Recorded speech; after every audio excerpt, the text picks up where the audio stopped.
In this video, I'll be showing you step by step how to export an OnShape as a 3MF file. It is super easy to do. So the first thing you need to do is open up your favorite browser, and then from here you'll need to go up to cat.onshape.com and then log into your account.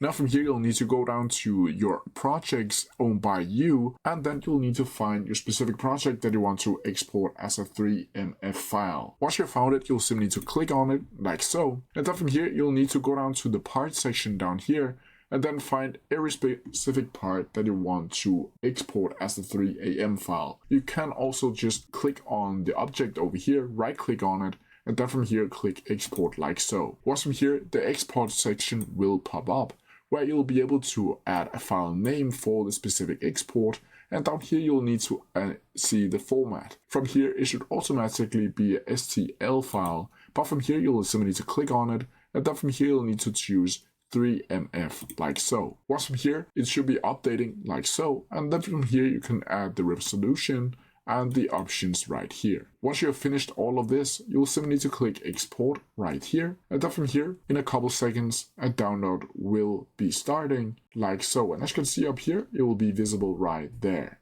But that's how you do it. If you have any questions about it, please leave them down in the comments below, and I'll try my best to answer them as quickly as possible. See ya.